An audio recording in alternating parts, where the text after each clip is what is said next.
Hey, what's going on, guys? And welcome to another episode of Building on WordPress. My name is Josh Donnelly, and in today's episode, we are going to take a look at a nifty little Gravity Forms feature, which is being able to add in your own custom submit buttons, circumventing the built-in submit button on your form. Now, there are a couple of reasons that you might want to go about doing something like this. If you have more of an app-like experience with your Gravity Form on your web page and you want to have the submit button housed somewhere else on the page that feels a little more natural to the experience that you're creating, this would be a great use case for that, and that's what we're going to look at today. But you might also simply want to replace the default submit button with a more stylized button. Now, you could style the default submit button with a little bit of CSS, but really getting into adding in graphics or making it more robust, it's just far easier to use something like what we're going to look at today. So, without further ado, let's dive in. Now, as you guys know, I am a huge fan of the Cornerstone Builder, but you do not need to be using the Cornerstone Builder to do what we're looking at today. For the sake of this example, you'll notice I have our standard contact form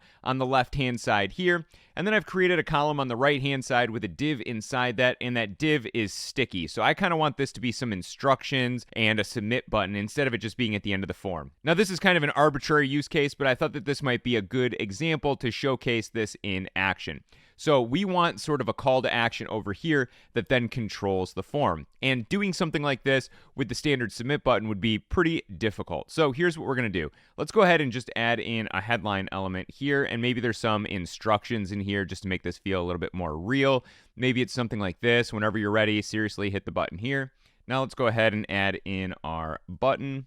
We'll go ahead and drop that in here. And maybe we'll just add a little bit of bottom margin to this headline here just to space things out a little bit. There we go. All right. And then this button here, now we could style it. So things you can't really do easily with the default submit button is we can add in some graphics. So we could come in here and we could say that we want, I don't know, an alarm clock or whatever. So we pop that in here. And then this might say send inquiry, right? Something like that. Now, right off the bat, this button isn't going to do much of anything. But what we're going to do to tap into the submit button here is actually outlined in the Gravity Forms documentation. Now, they had a slightly different use case where you're using this in an HTML field, but it all still applies. And we're using this onclick function here. So let's jump back over to our custom submit button here, and let's begin adding in some of that onclick function. First things first, we're going to want to remove anything from our URL field on the button itself. So I'm going to go ahead and delete that hash. And now with our URL field empty, we can go ahead and begin adding in our custom attributes. Now, as I mentioned, you can do this in any builder that allows you to tap into those custom attributes. I'm using Cornerstone, and so what we're going to do is jump into the Customize tab, and under Custom Attributes, we're going to click on the plus sign here. Now, what we want to do is directly from that Gravity Forms documentation, we want to make this an onclick function. So let's go ahead and jump over here, and our name is going to be onclick. And then we're going to go ahead and stretch this out just so we can kind of see all of this being entered in here. But let's jump back over to our Gravity Forms documentation, and we're just simply going to grab the onclick value right here. You don't want to grab the quotes, at least not in Cornerstone, because those are going to automatically be added in for us. We'll jump back over here, and under the value, we'll go ahead and paste that in. Now, right off the bat, this is not going to work for you unless by some chance you are also working on form ID 854, which is in their documentation. Instead, we want to change this to match the form ID of our form. And you can get that form ID by simply jumping into the back end of WordPress, going into your Gravity Forms, taking a look at your contact form here, and you'll see we are ID 14. So jumping back over here, we're going to change 854 to 14. Now we'll go ahead and save this here, jump out to the front end of our page and refresh this here. And now we'll want to add in at least one value here so the form doesn't fail out on us. We can click on the send inquiry button here, and that is going to submit the inquiry. Everything worked as planned. So let's go ahead and refresh this again. The next step would be to remove some confusion around there being two submit buttons. So a send inquiry button and the default submit button. And the way we're going to do that is also covered in the Gravity Forms documentation. Instead of just display none, which then would render the submit button useless, we simply want to position it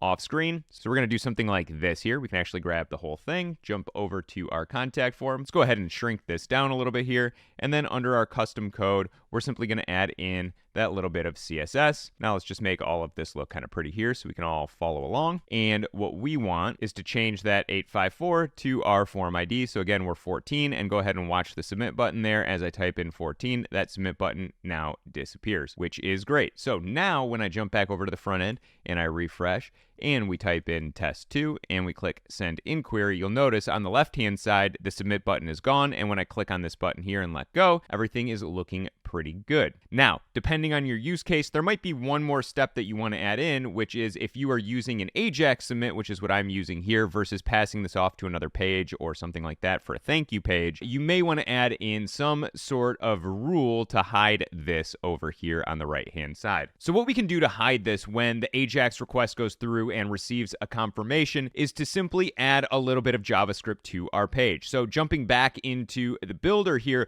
we can decide which parts of this we want to hide. Now, if you're using this concept to literally just create a button, you might want to just add a class to the button itself. What I'm going to do, because I have a column with a div inside of that, and this whole column is sort of dedicated to our send inquiry prompt here, I'm going to click on the column itself. I'm going to jump over to customize here, and I'm going to give this column a class. We'll call it gf-custom-submit-container. Now, this is an arbitrary class, but as long as the class matches what we're going to have in our JavaScript, we should be good. So let's jump into our custom code here, and we're going to go ahead and add in our JavaScript here, which you can download from the link in the description below. And under our custom submit button here, again, I have it actually on the container, but we want to put that class that matches in here. So gf custom submit container. So what this is basically doing is saying when Gravity Forms passes through the G form confirmation message,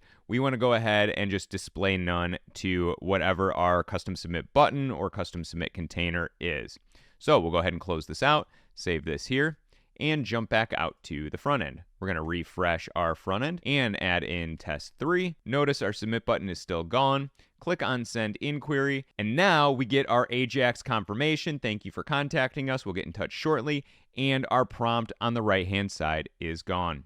And there you guys have it. The sky is truly the limit. You can use Gravity Forms to create really cool mini app-like experiences, and now by creating your own custom submit buttons, you can really take that to the next level. As always, I hope you guys find these videos useful. Please do not forget to give this video a thumbs up and subscribe to this channel for more content like this, and I will see you guys in the next video. Peace.